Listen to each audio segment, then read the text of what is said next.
할렐루야! 오늘도 우리의 피난처 되시는 주님 안에서 평안을 누리시길 기도합니다. 12월 17일 수요일 말씀과 함께 시작하겠습니다. 사랑하는 아버지 하나님, 주님은 우리의 산성, 우리의 피난처이십니다. 오늘 하루 살아가는 동안 무슨 일을 만나든지 주님을 의지하는 우리가 되게 하시고 삶의 분노의 잠식당에 주님을 잃어버리지 않도록 우리의 몸과 마음을 다스려 주시옵소서. 그렇게 오늘 하루 주님과 함께 행복하고 평안한 날 되게 하여 주시옵소서. 우리의 모든 것 되신 예수님 이름으로 기도드립니다. 아멘. 오늘 우리에게 주신 하나님의 말씀은 여호수아 20장 1절에서 9절까지의 말씀입니다. 주님 감사합니다. 여호와께서 여호수아에게 말씀하여 이르시되 이스라엘 자손에게 말하여 이르기를 내가 모세를 통하여 너희에게 말한 도피성들을 너희를 위해 정하여 부지 중에 실수로 사람을 죽인 자를 그리로 도망하게 하라. 이는 너희를 위해 피의 보복자를 피할 곳이니라.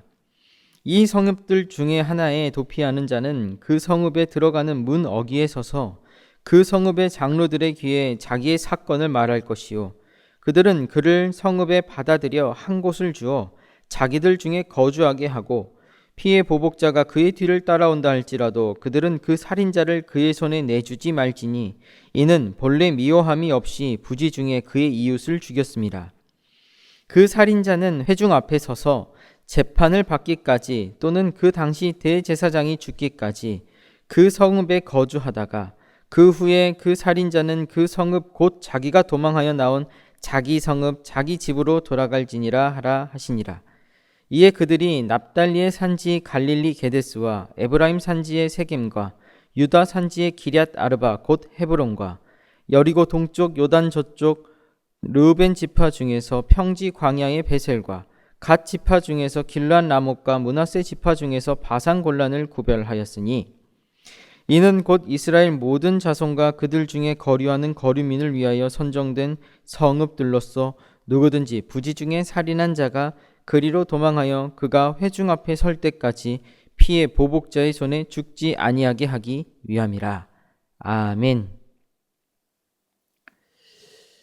길고 길었던 출애굽 여정이 끝나고 이스라엘의 땅 분배가 모두 끝났습니다. 이제 이스라엘은 유랑민이 아니라 하나님께서 인도하시고 허락하신 약속의 땅의 주민이 되었습니다. 그들에게 하나님께서 내리신 첫 번째 명령입니다. 2절 말씀입니다. 이스라엘 자손에게 말하여 이르기를 내가 모세를 통하여 너희에게 말한 도피성들을 너희를 위해 정하여. 하나님께서는 이스라엘의 새 출발을 알리는 시점에 하필이면 실수로 사람을 죽인 자를 위한 도피성 제도를 가장 먼저 말씀하십니다. 여러분, 도피성이 필요한 상황은 이미 돌이킬 수 없는 비극이 일어난 상황이지요. 누군가의 실수로 한 사람이 생명을 잃었습니다. 슬픔과 분노가 가득한 상황입니다. 당시 세상의 법대로라면 이 비극은 다른 피를 부르는 보복으로 이어져야 했습니다. 눈에는 눈, 이에는 이, 반드시 똑같이 갚아줘야 정의가 선다고 믿던 시대였으니까요. 원한과 보복의 거리가 끝나지 않게 됐던 거죠. 하나님께서는 이런 세상 질서를 따라 이스라엘 안에서도 벌어질 수 있는 이런 안타까운 비극으로 인해 하나님의 백성들이 원한과 보복의 피로 물드는 것을 원치 않으셨습니다.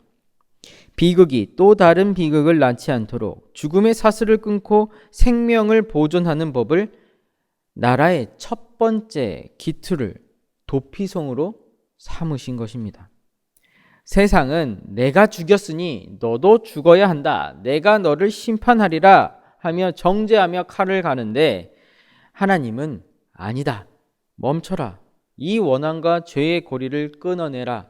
심판은 나의 몫이다 하시며 도피성을 정하신 것이죠. 죄와 악을 끊는 법을 알려주시고 이스라엘을 위해 만들라 하신 처소가 바로 도피성입니다. 오늘 말씀을 이렇게 정리하고 준비하면서 문득 제 마음에 이렇게 묵직한 생각이 하나 스쳐 지나갑니다. 지금 우리가 사는 세상도 여호수아 시대만큼이나 참 무섭고 차갑다는 생각 때문입니다. 요즘 뉴스들을 보면 마음이 아플 때가 많습니다. 누군가 실수 하나 했다 하면 온 세상이 달려들어 물어뜯습니다. 너는 끝났다. 다신 나오지 마라. 용서도 없고 기회도 주지 않습니다. 오죽하면 이런 것들이 무서워서 사람이 병이 들고 또 사람을 두려워하고 스스로를 포기하겠습니까? 하나님께서 죄 많은 우리들을 위해 대제사장 예수님을 보내주셨습니다. 우리는 예수님 아래 피하고 예수님 아래서 쉼을 누리지요. 예수님 안에서 우리는 안전하다, 완전하다 고백할 수 있는 것은 주님께서 우리의 피할 길, 피할 처소, 도피성이 되어주시기 때문입니다.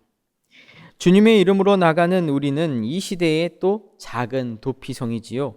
시대의 악을 끊고 악에 악으로 더하는 것이 아니라 잠깐의 피할 시간과 공간, 그리고 사랑으로 악을 이기는 자들, 작은 도피성인 우리들의 모습입니다.